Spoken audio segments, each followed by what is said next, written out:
clearly a sportsman as well, and plays very fair, whether it's wheel to wheel or off the track. He's a proper role model, I think, already. Just on that subject, what Oscar did in Monza, and I was really fortunate.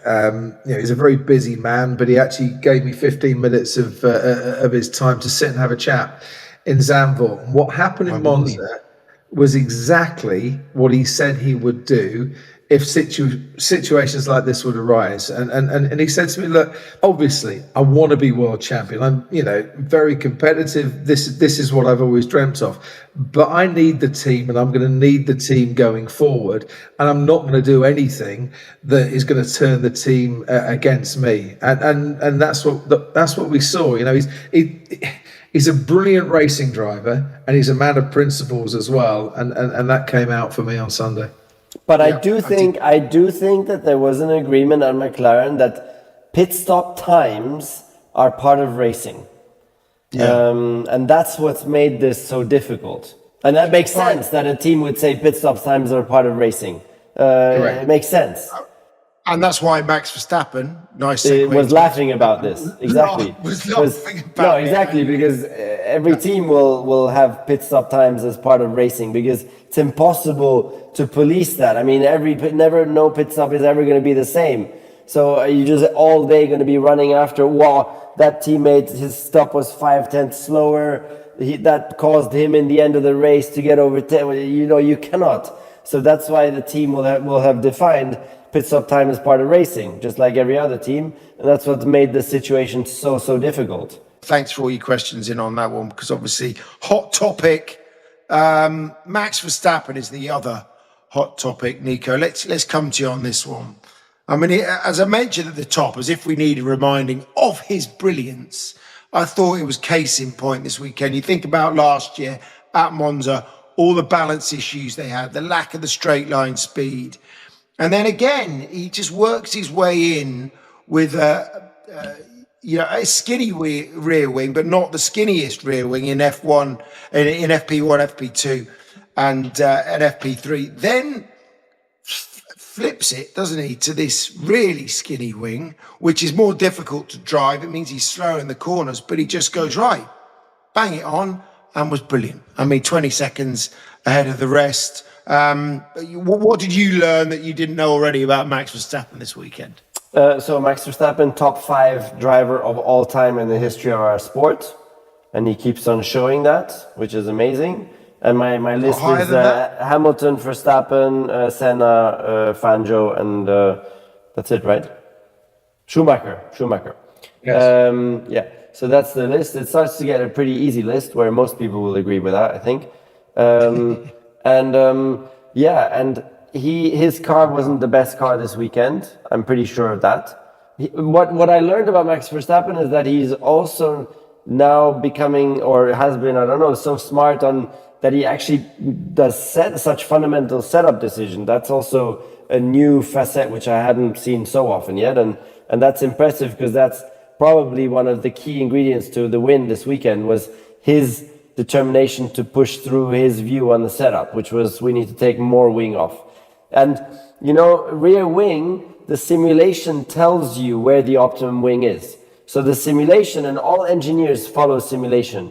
So the whole engineers will see the simulation saying, no, Max, you need to run more wing than that. And Max is like, no, I want less wing than that.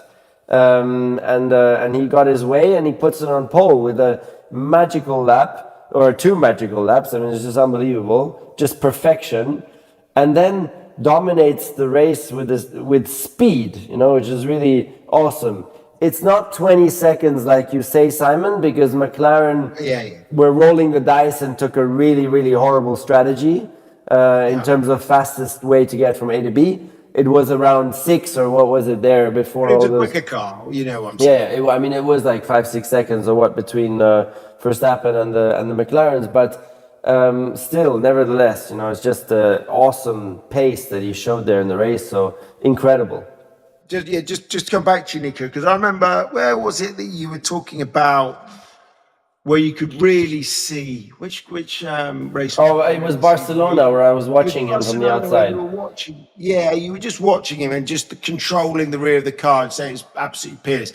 You've got to do that with the long radius corner like Parabol. Penalty regarding his collision with Liam Lawson in Zandvoort. The team said the decision to request a right of review was important for us to understand how to go racing in future, and the stewards agreed. New footage showed it was a racing incident, leading to the rescinding of penalty points. Signs was given. A unique venue with a chance of chaos, the Azerbaijan Grand Prix has become a bit of a fan favorite during its relatively short time on the Formula One calendar, with its 8 editions so far generally taking on one of two guises.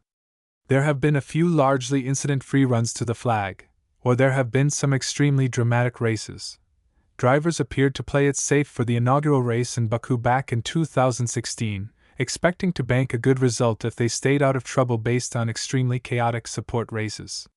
When that led to little in the way of incidents, the approach changed a year later for what was perhaps the most chaotic race of the lot in 2017. There was plenty of drama in 2021, too, while last year's race also provided brilliant action courtesy of a thrilling fight for the win between Oscar Piastri and Charles Leclerc, and a last-lap collision between Carlos Sainz and Sergio Perez. Baku's extremely tight and twisty castle section, paired with an extremely long flat-out run at the end of the lap, creates a unique challenge of a high-speed street circuit with plenty of overtaking potential, while also punishing mistakes.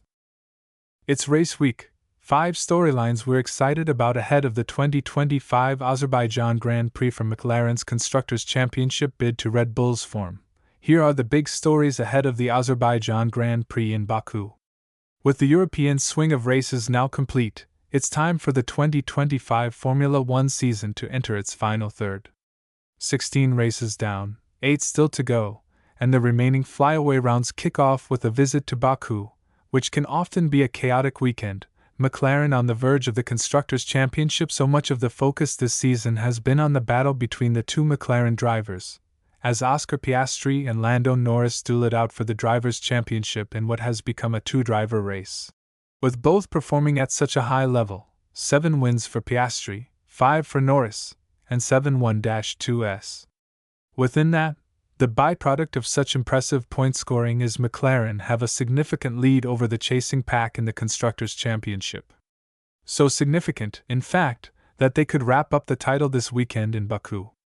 A combined finish of first and second, or first and third, would be enough for McLaren to become champions regardless of what second-place Ferrari do, while beyond that they just have to outscore the Scuderia by 9 points.